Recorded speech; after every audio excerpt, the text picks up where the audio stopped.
remitted to the Government of Canada's Consolidated Revenue Fund. And it's also important to note that those fees were never paid by the foreign OTT streamers like Netflix that we operate in competition with. When did Bell stop paying these fees? When the Online Streaming Act came into effect, one of the provisions was to enable private broadcasters who had been paying that tax to no longer have to pay that tax in order to partially level the playing field between... Can you give us a date in a year?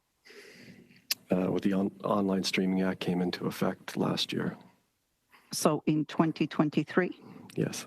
Okay. So what savings does this represent for Bell over the next 10 years? Well, the tax has been eliminated. Our share of the tax when it was payable was $40 million. So $40 million per year. Is that correct?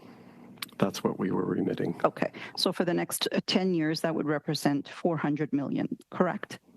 It depends Give or take. Depends on how the tax is calculated in any given year.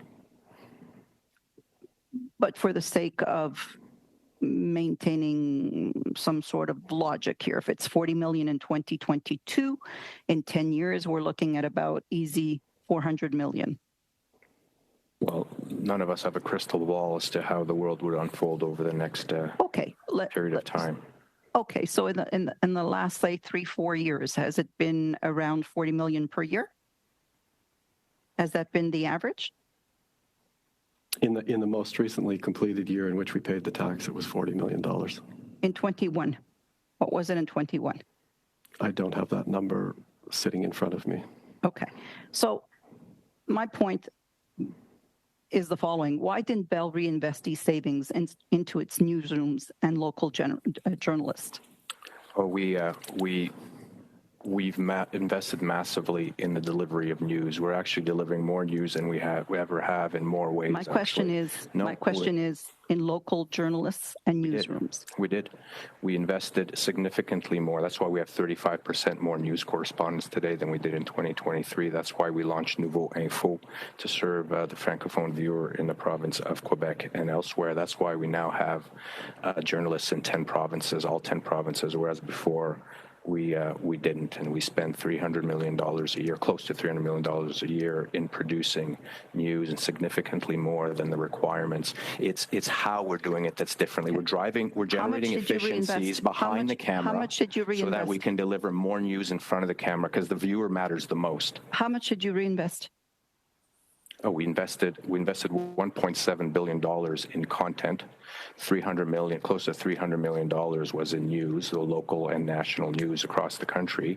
And we invested significantly, like I mentioned in my opening statement, over $1 billion since I became CEO, to improve our infrastructure and our platforms, and to launch digital platforms like CTV News and the CP24 online and then the web and the app, so that we can better serve viewers. Viewers today want news as it happens all the time. They don't want to, appointment viewing is no longer nearly as relevant as it was before. So we've invested massively to change how we deliver the news so that the viewer can be served all day long. How does Bell anticipate using its portion of the Google Media Fund? Well, we haven't negotiated that yet. It will be a very, very small number in the end for Bell. So we'll continue driving forward. We're making sure that as much investment as possible is in the delivery, in the production of news, driving efficiencies in our infrastructure so that we can invest in creating digital platforms so that there's news at all times of the day for our viewers. Couldn't these funds be used to offset the revenue losses cited in BC's restructuring? Well, announcement of Feb 2024, and thus reduce the impacts of jobs and programming? We're driving as many efficiencies as we possibly can in terms of common infrastructure, common equipment, having journalists file stories on all our CTV platforms rather than being dedicated to only one show. That's how we're going to ensure that we deliver news at every point in time, as it breaks, as it happens, on whatever platform the consumer wants. If they want digital, it's there. If they want online, it's there. If they want to go on YouTube, we'll make sure that CP24 is there. If they want to sit and down in front of the TV and watch Sandy Ronaldo at 5:30, she's an amazing talent. We have news there. Thank you. I'm going to a third round. And again, we have for 5 minutes for the Conservatives, Jamil Javani. Thank you, Madam Chair. Mr. Bibich, let's talk, shall we? In recent years, several of Bell Media's female employees have left your company amid accusations of discrimination. Patricia Jaggernoth left CP24 claiming she was being tokenized as a black woman. Danielle Graham left CTV E-Talk, claiming that it was in part due to sexism. And of course, we've seen multiple media reports suggesting that Lisa LaFlamme was pushed out of CTV News due to ageism. Now, of course, Bell celebrates its supposed commitment to diversity, equity, and inclusion. It is all over your website, Mr. Bibich. But I am curious to know if you can clarify to Canadians, should Canadians be concerned about a pattern of deplorable employment practices at Bell Media? So we thank you for the question. The issue that's being surfaced is very, very important, and we do take it very seriously. I'm very proud of the talented group of diverse journalists that we have across the country, and the job reductions were kind of difficult and unfortunate. I mean, a smaller number of the broader number affected Bell Media directly, but we have the same percentage now as before of diverse journalists, and we have a lot of phenomenal accomplishments and success stories like Sandy Ronaldo, who celebrated 50 years on air. TSN would be a great example. We have incredibly talented women broadcasters, and we were the first to have an all-women NBA broadcast, for example. And if you take the broader Bell, if you look at kind of the CEO and the direct reports, that's me, and the people who directly report to me, before I became CEO, 15% were women. Now it's 30%. And then one level below that, the senior vice president layer of BCE in 2019, 20% were women, and now it's double that. So we take it seriously. There's more work to do, of course. If I could just suggest, we got to do more. It sounds to me like you may be proving some of the allegations correct in your response, given you're engaging in tokenism in your answer. None of this hiring of people based on quotas or percentages, as you seem to be indicating, would necessarily make Bell immune from the allegations made of tokenism, racism, sexism, and ageism. So do you have a response to those concerns, and whether Canadians should be worried that one of the largest media companies in the country has a pattern of deplorable employment practices? No, I would think it's an issue that we take very seriously. So if there are incidents, we will investigate them and make sure they are addressed. But more broadly, we seek to do better each and every year, and we want to have as diverse a workforce as possible at all levels of the company, men, women, and of course talent and employees from community, Black, Indigenous, and people of color those communities as well. It's a very important issue. Thank you for raising it. When you laid off 5,000 workers, and if you could not evade it this time, I'd appreciate it. When you laid off 5,000 workers, what percentage of them were Black or Indigenous? I don't have these specific numbers at my fingertips, but we could file that with the clerk. Yeah, that would be great if you could file that, because I'd be curious to know what role diversity, equity, and inclusion policies play when deciding to fire 5,000 Canadian workers. For example, do you have separate Zoom calls for the Black workers and the white workers, or how do you approach that? Well, so what are you referring to, again, the employees who form part, the unionized, non-management unionized employees, or the management groups? Because the management groups would have had individual. I'm talking in total. Those in management would have had individual meetings. You've given us a word salad so far about how important DEI is to your company, and yet it doesn't seem that you thought about DEI when firing 5,000 Canadian workers. So I'd like some clarity on the role DEI plays when firing 5,000 people. Madam Chair, I'm not sure why the honourable member phrased the question in that manner. I did indicate that as it relates to Bell Media, we have the same percentage now of diverse journalists as we did prior to the restructuring, and as relates to how we communicate with employees, they were individual meetings, and there was a separate process with respect to the unionized employees that we discussed in advance with Unifor, the union in question, who fully endorsed the process that we adopted. which I'm happy to go into if we have the time. But No, you don't. Actually, this time has now got 1 second left in it. So I'm going to move now to the next speaker up, and that is for the Liberals, Mr. Nur Mohammed. Thank you, Madam Chair. Mr. Bibic, I just want to clear up something that a number of my colleagues have tried to get answers from. And so I just want to be clear, crystal clear. And this should respond to the question Ms. Thomas asked, that Ms. Dillon asked, that others have asked. Does it sound familiar to you that the Government of Canada received the notice of the layoffs at or around the same time that the public did? yes, the notice was given on February 8th. When were the layoffs done? Well, they proceeded thereafter. But it's not That day, not that every- week, not that every- month, that hour? Well, there were 4,800, so it was staged over several weeks, and When did they begin? that I don't have the exact date as to Okay, when the they first one was done, yeah. began that day. Just so that you know, they began that day. And you did point out that you gave 16 weeks working notice. And it's important to clarify for every single person in this room and watching this, that 16 weeks working notice does not mean that you gave the Government of Canada 16 weeks notice, but that you gave the Government of Canada 0 days notice, and you gave your workers 0 days notice, but you paid them for 16 weeks thereafter from the day that they were terminated. Does that sound correct? In some cases, the employees who had their individual meetings and were given specific notice on, days and weeks after February 8th. So in that respect for those employees, the information would have been shared with them days or weeks later. So for avoidance of doubt, you did not provide 16 weeks advance notice to the Government of Canada that you were doing these layoffs, correct? That's correct. That's what I specifically answered in respect of the prior question, which is that we gave notice to the Government of Canada, but 16 weeks salary continuance to all employees who were affected, even those who otherwise would not have had. What I don't want is people leaving this room with the misapprehension that somehow the Government of Canada knew for 16 weeks before a single person was laid off. And so I want to thank you for clarifying that, in fact, that was not the case. Now, with that done, with that said, I do want to go back, Mr. Bibic, to a conversation that we had earlier where you talked about the importance of building strong Canadian companies.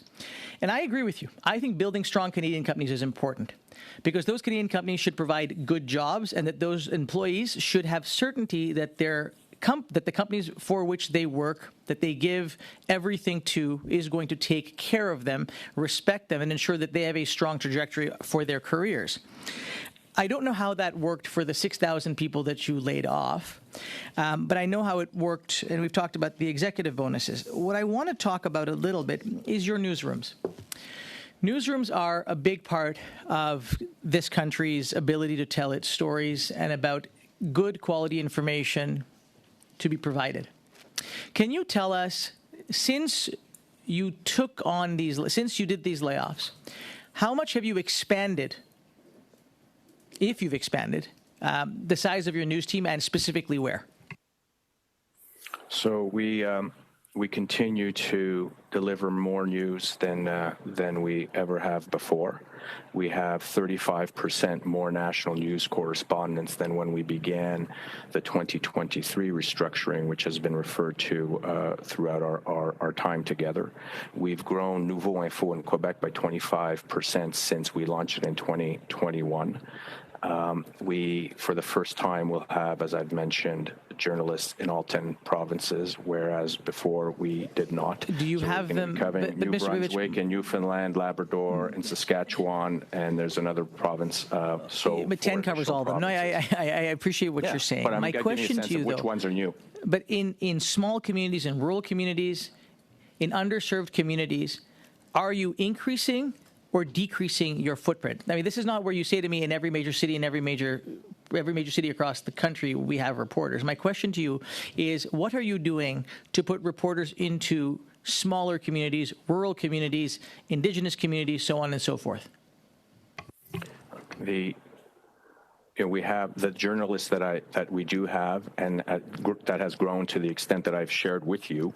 Their mandate is to cover news stories as they break, where the news happens, and to make sure that those stories are filed and delivered the way consumers, viewers want to engage with that news, and more that's on digital platforms. But we've lost $40 million a year on news. I mean, we should be talking about that as well. Well, let's talk about that. But it Absolutely. is an industry that's under I'm so pleased you raised that, because you mentioned that you took a $14 million loss in your newsroom, but you got a $14 million waiver of fees in order to make sure that you did not have to worry too much about your newsroom. So I know that we've run out of time, but perhaps one of my other colleagues might like to ask the question, how on earth do you justify saying on one hand that you took a $40 million loss, come to us, thanks to the Conservatives and the NDP, you got that $40 million back, and then you still proceeded to gut your newsrooms? Well,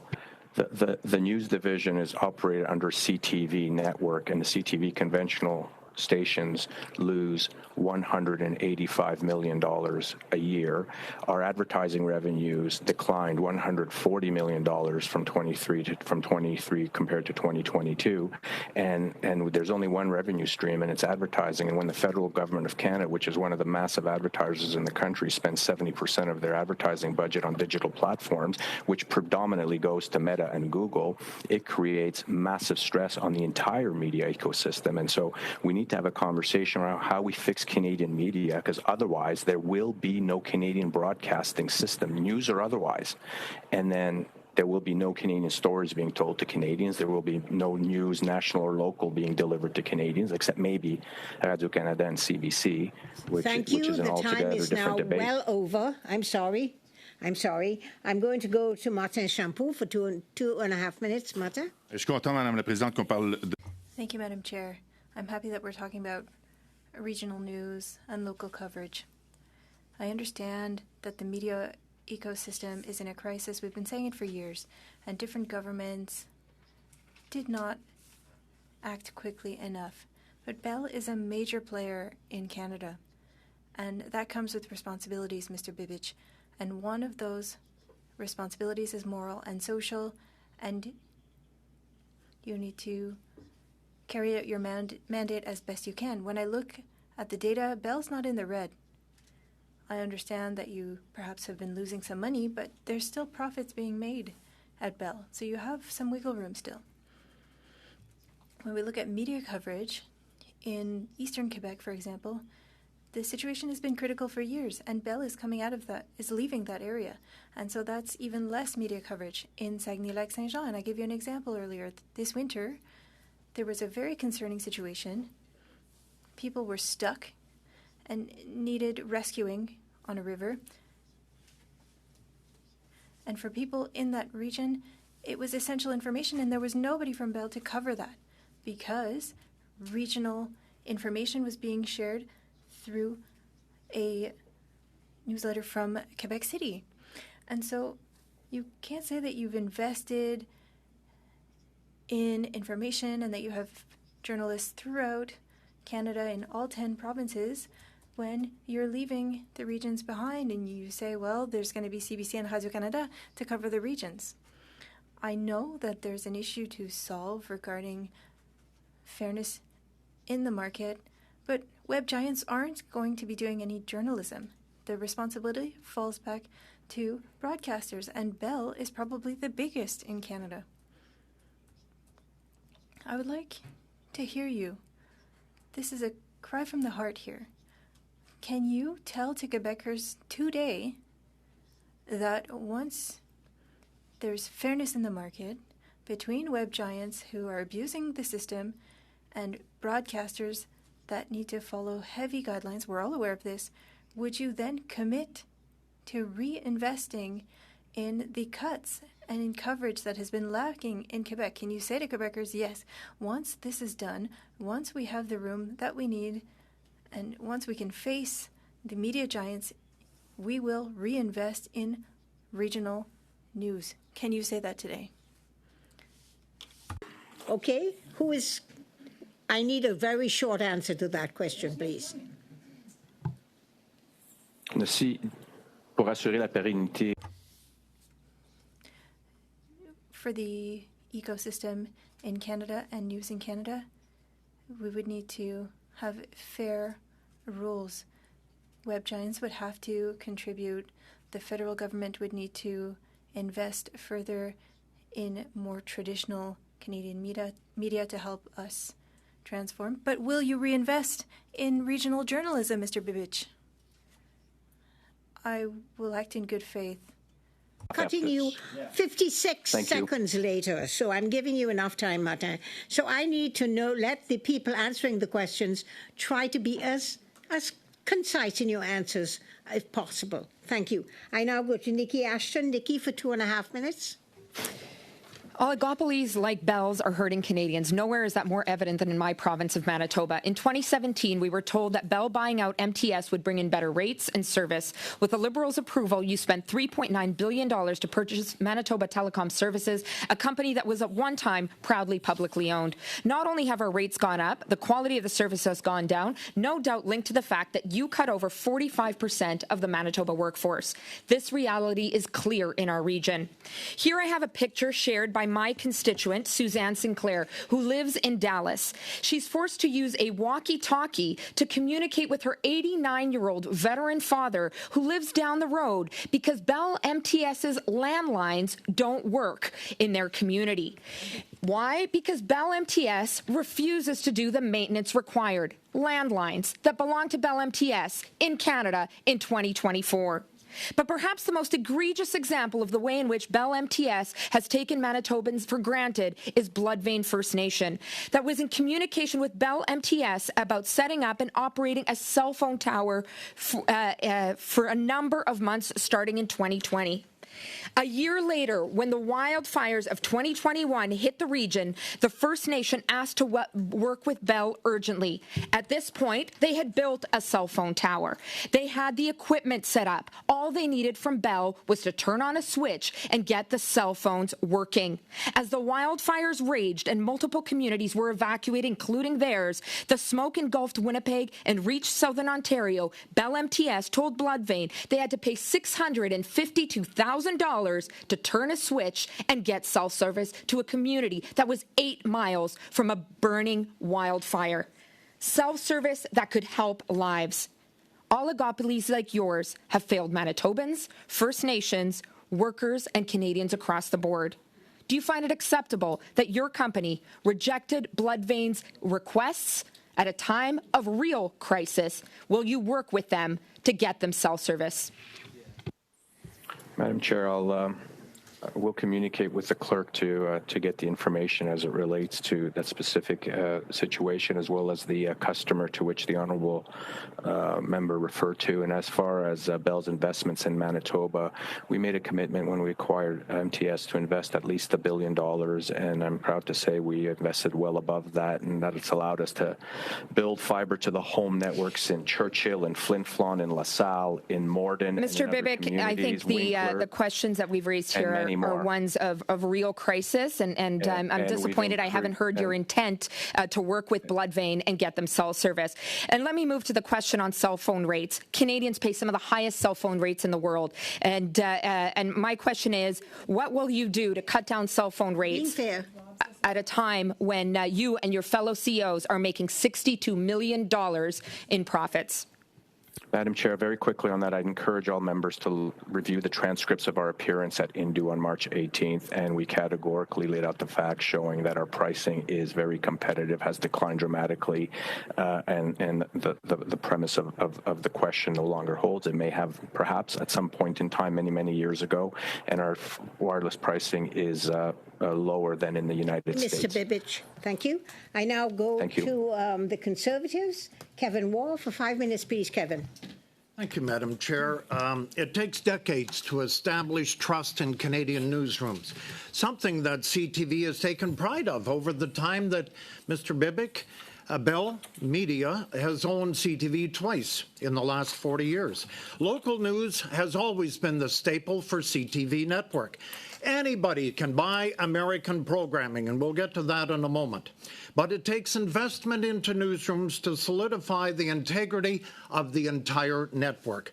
By eliminating, and you have eliminated, noon newscasts. You've eliminated late-night newscasts. You've eliminated weekend newscasts, giving many outlets in Saskatchewan, in Western Canada, in fact, all over this country, little say. You have destroyed what has taken decades to build the CTV network. I know because I was one of them for 4 decades. I worked 3 to midnight. I worked weekends. I worked holidays. I cherish those times. Why? Because I gave back to the community. You have gutted local newsrooms in this country. Don't tell me you've added. We're down to 1 hour a day live in Saskatoon. Regina does everything. We in Saskatoon only have 1 newscast now, 6 to 7. We had 6.5 hours of local news every day until you made your decision in the spring. You and your organization have destroyed local news in this country. You should be ashamed. I'm telling you right now, as a 40-year employee of CTV, I've watched you and your network absolutely destroy every 216 First Avenue North. You've destroyed Vancouver. You've destroyed Edmonton, Calgary, Saskatoon. I can go on and on and on. What have you done at the boardroom to say that you've invested in news when I have the other facts that say you have pulled absolutely every available person in every newsroom in this country that belonged to Bell Media? Madam Chair, I do need a little bit of time to respond to some serious allegations here, and there's serious issues that are being raised. I would like a bit of time. I won't take too long. We are making sure that we deliver more stories to Canadian viewers. As far as it relates to the noon hour newscasts that were canceled, the ratings have been down 43%. Canadians have shifted to engaging with our news digitally. I'll give you one very good example. The solar eclipse on Monday happened at about 3:28 or 3:26 Eastern time. People weren't going to wait till noon the next day or 5:30 p.m. that day. However, the engagement with CP24 online and on YouTube was at a record high. Never before have Canadians engaged with us to such a degree because we broke the story, we covered the story as it happened. That's how we're delivering more news. We're investing in news. We're just doing it differently, the way consumers are engaging. Come on, give me a break. You're bringing numbers like you've lost $185 million for Bell Media. It's $300 million invested in news every year. Let me say this then. How much are you spending on American program? You've just said in committee you spend $1.7 million on content. What is that content? Is it American football? Is it NFL? Is it, I can go through American programming here. Bob Hart's, Do You Want the Amazing Race, The Masked Singer, The Connors, The Voice, The Good Doctor, The Rookie. 1.7 million in content, you said. How much of that is American programming that you're putting on CTV stations in prime time from 7 to 10? Give me the number. You said you invest $1.7 million. Bell Media, what are you spending on American program? Thank you. It's $1.7 billion that we invest, and the investments that we make in U.S. program or foreign programming generate significant advertising revenue that we can then use to fund programming, Canadian programming like Sullivan's Crossing, Sight Unseen, Children Ruin Everything, Acting Good, Little Bird, The Trades, Late Bloomer, Shoresy, Letterkenny, Mr. Burbank, Amazing Race Canada, Highway Through Hell. How about investing in local news? Canada, Why am I down to 1 hour? Thunder Bay. Can you invest in local news? Why do we have no news now in Saskatoon? I got 1 hour. Why was Vancouver cut back? Why was Calgary? Why was Edmonton? You're investing, all right. You're investing in American program. Take some of that $1.7 billion and put it in newsrooms in Canadian cities in this country. That's what people want. CTV built up a loyal audience. You have destroyed it since you came CEO in January of 2020. I am so happy I left Bell Media and CTV when I did in 2015, because when you arrived on the scene, you've been a disgrace, and Bell Media has not been the same since then. I want to thank the honourable member for significant contributions to CTV over the decades. It's acknowledged and appreciated, and we deliver news, 20,000 hours of local news to Canadians every year, and 25,000 hours of news on CP24, BNN, and CTV I have 1 hour now of channel. local news a day. 1 hour. So a total of 5 hours in Saskatoon of live coverage from 6 to 7 all week. Thank you. I'm sorry we've gone well over time here. Thank you. Madam Chair, may I have one more quick one? I just encourage all the honourable members to engage with the CTV News app, where there's news at all times of the day. Thank you. Bibic, I think the question that Mr. War was asking was clear. He talks about local news. Not everyone can go streaming. Not everyone. A lot of people with low incomes cannot afford to go streaming. They have to depend on the television. He asked a simple question, and I think you gave him the answer. Thank you. I'm going to go to the Liberals now. Ms. Gainey. Anna Gainey for 5 minutes, please, Anna. Thank you, Madam Chair. Hopefully everyone can hear me okay. I didn't get a chance to do an audio test with the translators at the beginning, so please just flag if there's a problem with my headset. I'd like to thank the witnesses for being here today. If you could clarify for me, I think I heard earlier, Mr. Bibic, that the union was comfortable with or in agreement with or on side with your cuts or the reorganization, as you've called it. Did I hear that correctly? That's correct. We discussed the process that we would use with our unionized employees, and that process was endorsed by Unifor. I can unpack that for you, but I'm mindful of time. Yeah, well, I'm just curious because we did, I think it was referenced earlier as well, receive a letter from Unifor outlining, quite a different position on this situation. There was a rally held in Ottawa on March 19th. Workers took to the streets. They had a very clear message that seemed to be quite in opposition to the job cuts. So can you maybe clarify this? Yeah, with pleasure. Thank you to the honourable member for the question. So we had. I'll start with about 800 unionized positions were removed from the Bell workforce, and 61% of those affected employees actually took a voluntary separation package. So they said, if we are willing to go, and so that's an important factor here. As it relates to the union process, we had 10 days of meetings over 5 weeks with union representatives to present the initiatives that we would undertake. We obtained the union's consent to offer the voluntary separation packages, which the majority of unionized employees took. We also, before proceeding with the initiative on March 20th, we conducted a 3-hour meeting with the union leadership to explain the process by which we would engage with the employees.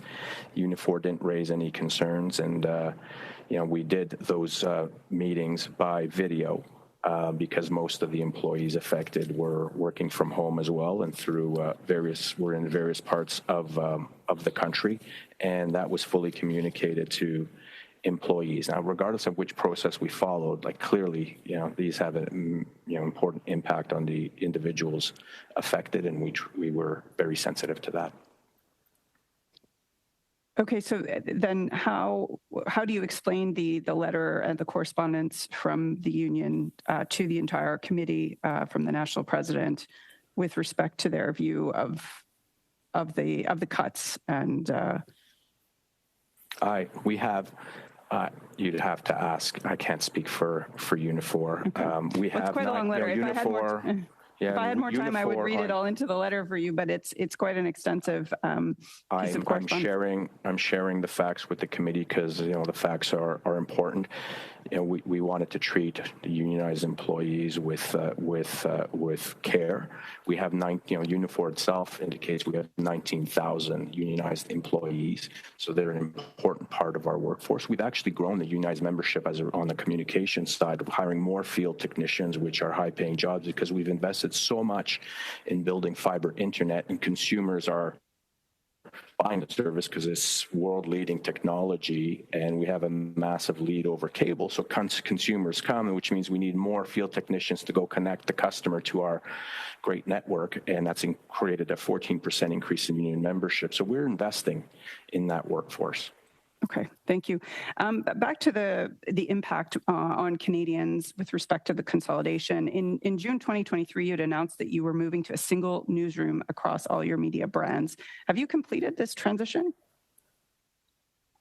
Yeah, we're in the process. We're quite a long way down that path, and the objective is to be able to deliver more news. So the viewer comes first, try to deliver more news over all the platforms that the consumers engage in. So in order to be able to make that work, we've had to become more efficient in many areas. And one is, sharing infrastructure across news teams, sharing resources behind the camera. And a third one is hiring multi-skilled journalists who can file stories, whether or not it's on digital, at 6 o'clock, at 11 o'clock, on any of our networks. So that's how we've gotten more efficient to deliver more news. Where is that newsroom located? Oh, we have newsrooms in multiple cities. Oh, so you haven't completed moving to a single newsroom. It sounds like you were going to close newsrooms in order to have one major newsroom. No, that's not what you haven't closed any newsrooms. No, we're streamlining the number of newsrooms we have, and make sure that journalists, for example, aren't dedicated to one show at one particular time of day. So now we have journalists who cover news as it happens, and file those stories with whatever show it is, if it's on television or on any digital platform that's the most relevant for that news story. I'm sorry, the time is short with these questions. The time is up, Anna. Oh, I'm sorry. Okay, thank you.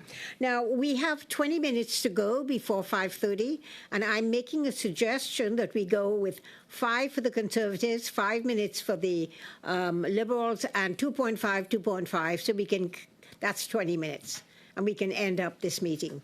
Now, I don't know if bells will start before that, but let's go with that right now. So for the Conservatives, I have, Rachel Thomas. Rappel règlement, Madame la Présidente. Sorry. Point of order? You said that we don't know if the bells are going to ring. They're probably going to start in a few minutes. I want to be sure that... I'm sorry. Ouais, For whatever reason, I've lost volume. Ce serait effectivement intéressant que vous ayez...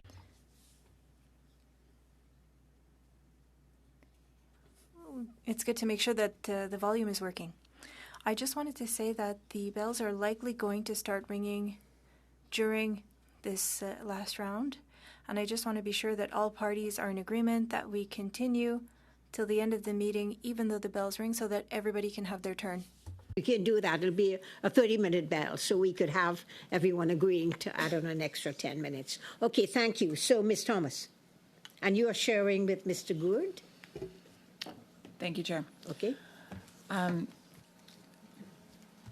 Mr. Bibick, I'm curious, do you support Bill C-11? That's the Online News Act? No, C-11 is the Online Streaming Act. Correct. Bill C-11 is the Online Streaming Act. Yeah, we did support the act in the sense that it was a good step towards fixing the broader issues, but it's only one step and far more is required. And do you support Bill C-18, the Online News Act? Yes, and again, that's just one step but a broader discussion is required in terms of leveling the playing field as between the Canadian broadcasters and the major internet platforms who derive so much revenue from Canadian consumers without contributing back to the ecosystem. So Bill C-11 was created by the current government to stifle innovation and creativity. It shuts down YouTubers or digital-first creators. And it very much puts more money in the pockets of traditional broadcasters such as Bell Media.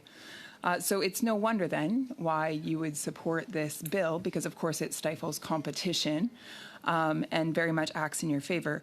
What's interesting, though, is that, again, Bell is an incredibly profitable company and already taking hundreds of millions of dollars from this government, and yet still stands with its hands out for more. and takes absolutely, makes no qualms out of the fact that creativity and innovation in this country is being stifled. And yet, interestingly enough, one of the talking points that you keep returning to is that this is one of the big problems in this country is that creativity and innovation and productivity are being stifled. But you're actually a part of that problem by supporting Bill C-11. You're a part of stifling that. You're a part of holding us back from going into the future and instead insisting that a Broadcasting Act, which is incredibly antiquated in nature, is applied to the internet. So with all due respect, you are a part of the problem. And it is for the sake of selfishness. It is for the sake of lining pockets with more money that you want to be handed over based on the creative content that is being generated by these digital-first creators and put out there. You want them to take 30% of their revenue and put it toward your antiquated model.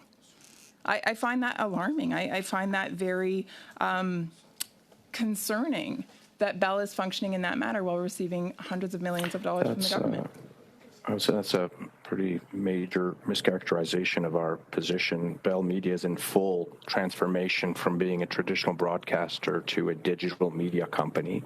That would be the first point. And secondly, very quickly, I always very, very surprised with positions that would so evidently favor Disney's and the Netflixes and the Amazons and the Apples of the world against good Canadian companies that employ tens of thousands of Canadians. So, I mean, that's where my position is. You stated yourself,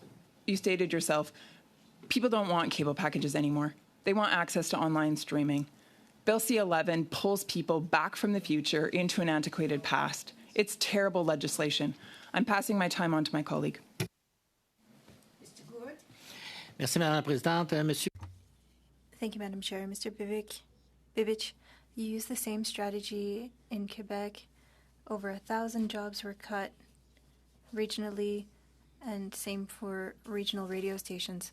All of these jobs, all of these people who lost their jobs don't understand that Bell is still making enormous profits, and yet they still pay the price randomly because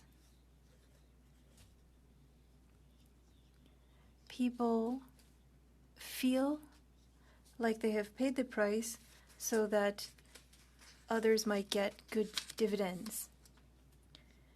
Were you receiving pressure by the board, by shareholders, by large shareholders?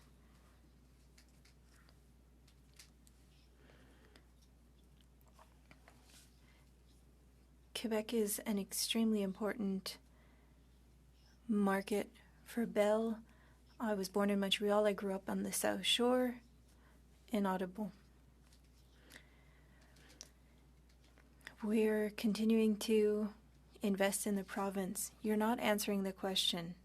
We're investing in telecommunication and content and news. You haven't responded to the question, did you receive pressure? Because currently it is employees that are paying the price for helping shareholders. We are trying to be more efficient. I'm here on this. L'état de l'économie au Canada, Canada's economy is struggling. We all need to adjust. It's not only at Bell, it's all industries in Canada. We need to become more efficient to better serve Canadians. Move to, I'm giving people a lot of leeway to go over time here. Thank you. So I'm going to go now to Mr. Nur Mohammed for 5 minutes, please, to live. Thank you, Madam Chair. Mr. Bibich, you can be faulted for many things, but I don't think your support for C-11 or C-18 can be counted among those things. I think you talked about the importance of the transition that you're making to a digital company, and I think part of the work that we're doing as a government is to support that. But the work that our government is doing and support that we have given to news media across this country is not intended for you to pay further benefits to your shareholders and to your senior executives. Mr. Bibich, do you know who Scott Roberts is? No, I do not. Scott Roberts is a Jack Webster winner and a two-time Edward Murrow Award-winning journalist that used to do the news in Vancouver. He was laid off under your regime. Do you know who Paul Workman is? I don't know him personally, but I know who he is. Okay. Do you know that he no longer works for CTV? That's correct. Joyce Napier?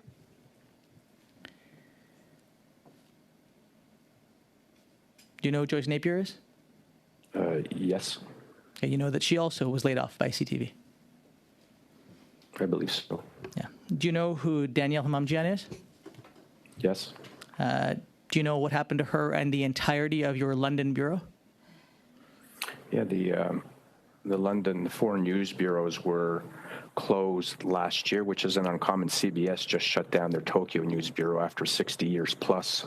And that just gives you an example that, the media ecosystem and news in particular and conventional broadcasting, no matter which country we're talking about, is under immense stress. So how do you plan to report the news from a G7 capital like London to Canadians without having reporters on the ground?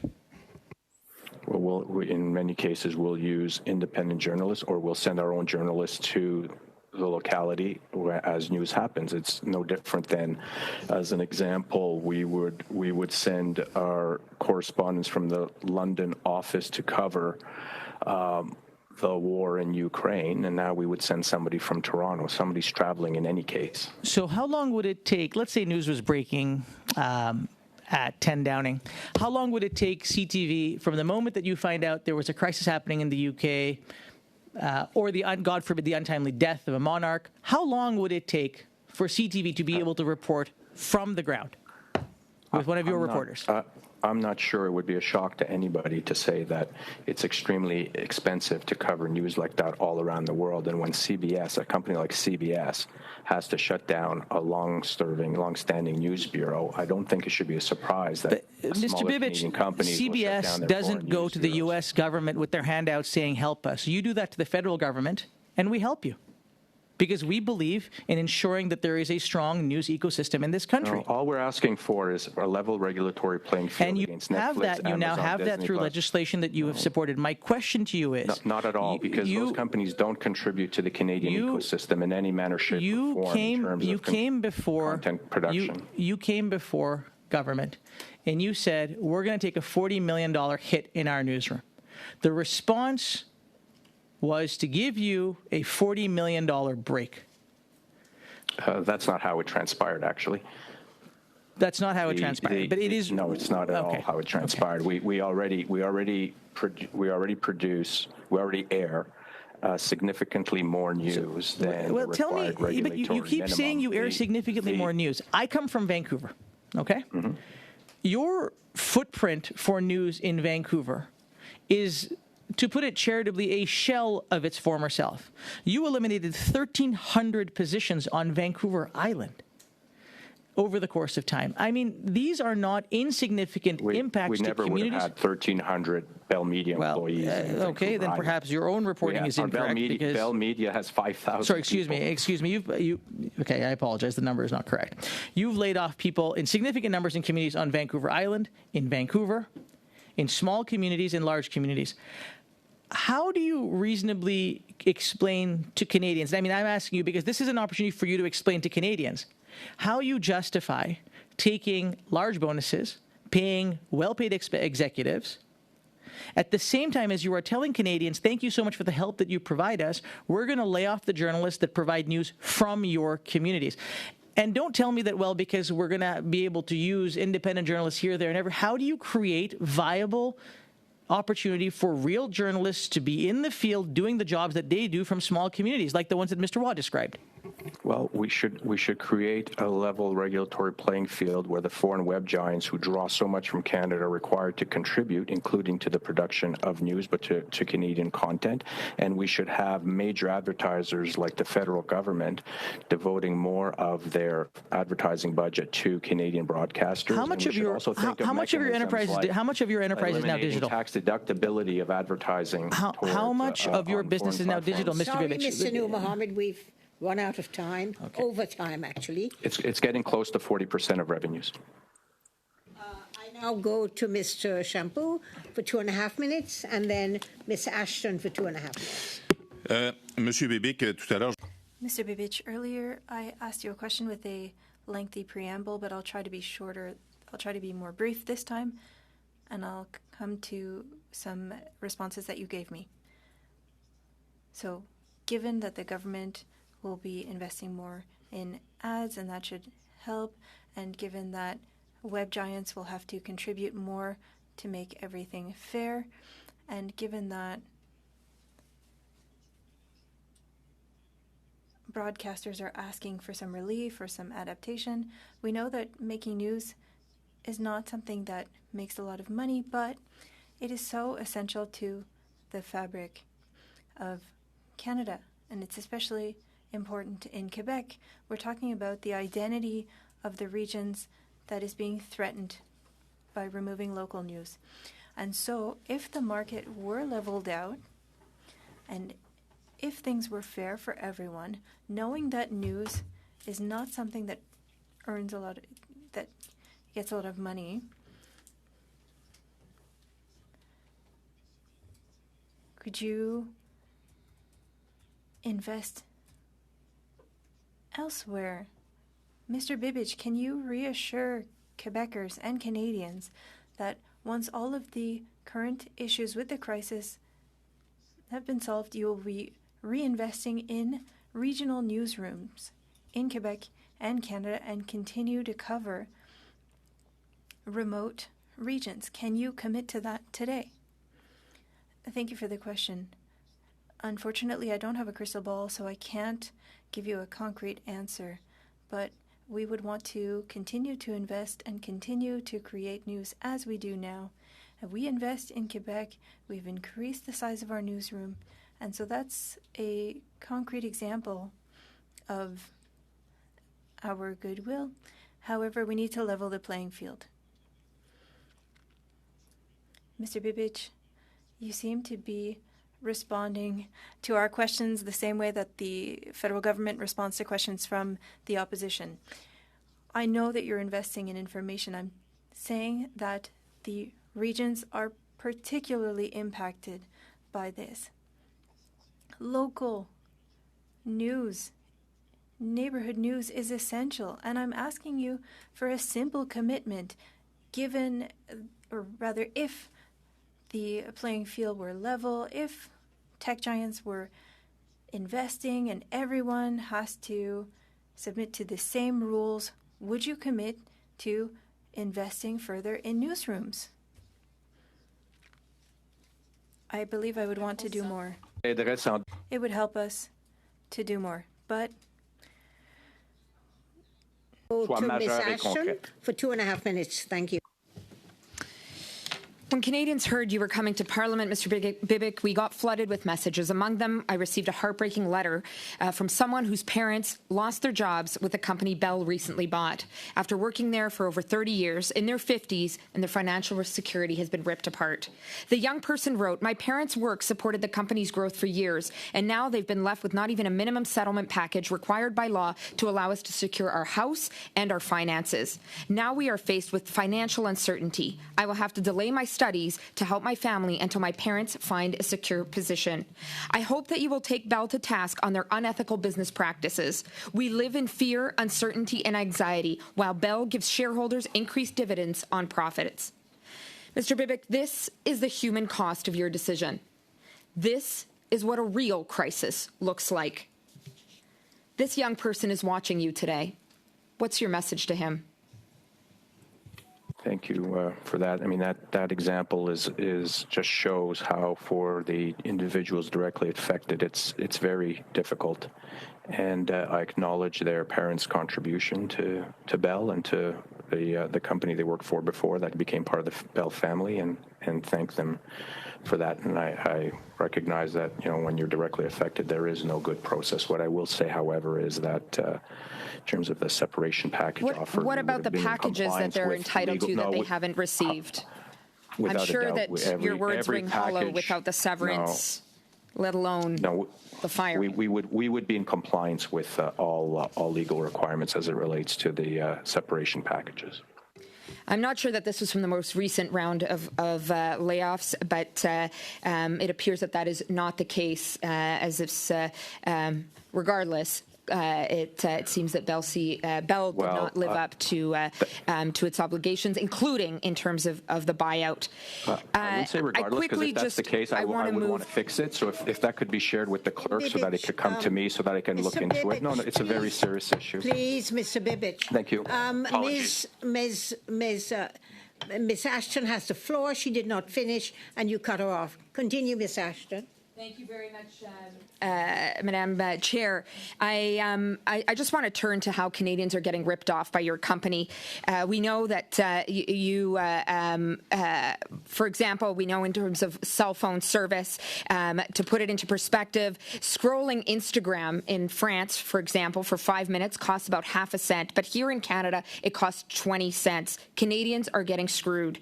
And this has everything to do with the oligopoly that you and the other two major telecoms are running in our country. Why do Canadians have to pay some of the highest cell phone rates as you sit back gaining millions of dollars off the backs of Canadian consumers and Canadian workers? Thank you. I would ask the honourable member to provide to the clerk the case before of the separation package, because if we weren't in compliance with requirements, we will look into it. It's very important. Every individual who departed needs to have their legal separation package, and if that we heard this. Back to the cell phone. My time is limited. Why are you ripping Canadians off when it comes to cell phone costs? We're providing phenomenal service on world-leading networks at prices that are declining significantly. And I'd encourage all committee members to look at the Indu committee transcript from March 18th, where all the facts are laid out, and they're very compelling. That Canadians are being ripped off. Thank you. The time is up, and I'm that Canadians are obtaining significant service and value. Thank you. Point of order, Mr. Wall. Well, it's not a point of order, Madam Chair. I'm just wondering, we have not had bells yet. Is there a chance, if we could get unanimous consent, to have maybe one more round, 2 minutes each, for the Liberals, the Conservatives bloc, and NDP?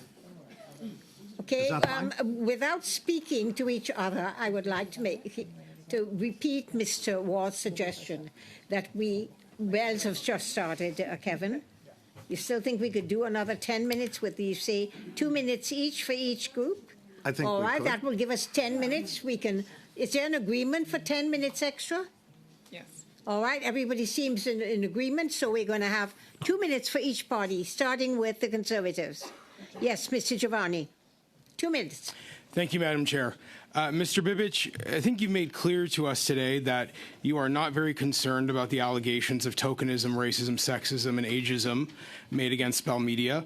You've also made clear in your attempts to plug the CTV News app during your testimony here today that you want to make light of this and you don't want to take this very seriously.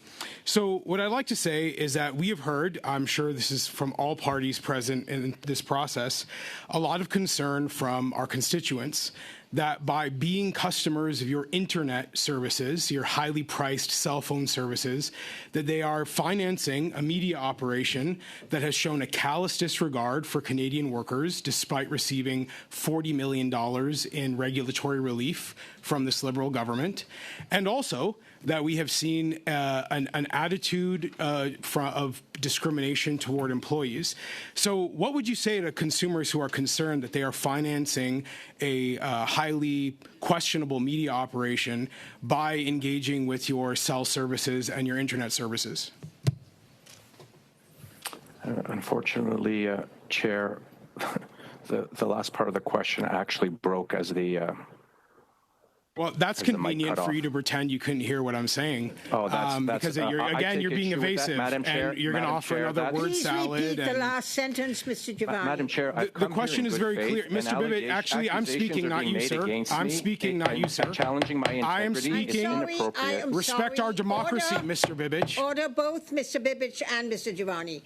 Mr. Giovanni was repeating his question because you said you hadn't heard it. Let me just get back to some order here. Mr. Giovanni, repeat your question. Yes. We've stopped the clock. Go ahead, Mr. Thank you. Bibbich. The question is for our many constituents across Canada who are concerned that by purchasing your cell services and your internet services, they are financing a highly questionable media company that has shown callous disregard for Canadian workers and an insensitivity to many allegations of discrimination. What do you have to say to those Canadians concerned about financing Bell Media?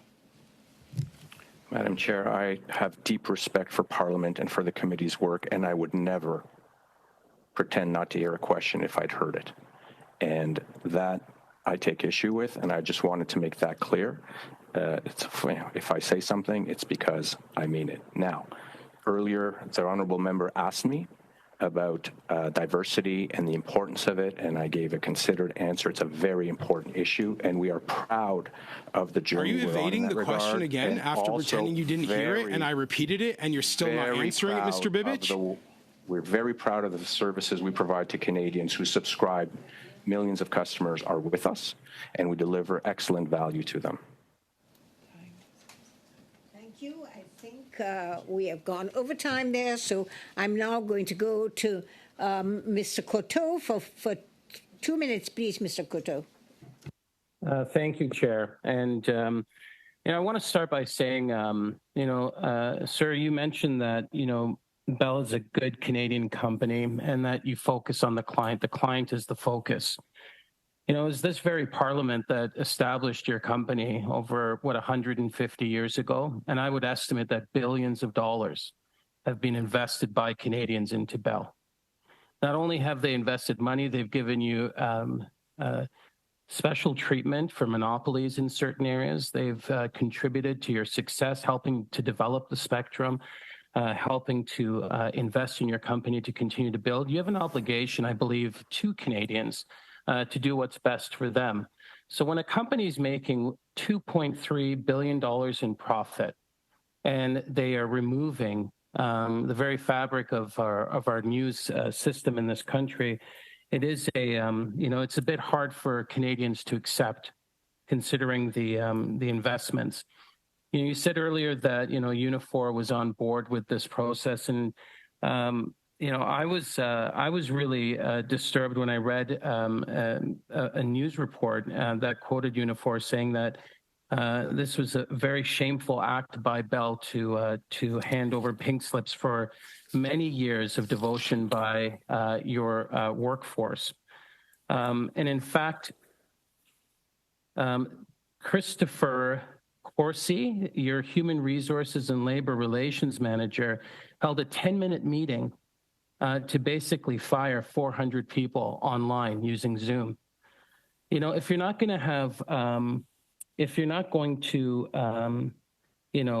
protect Canadian workers and your workforce, then at least respect them.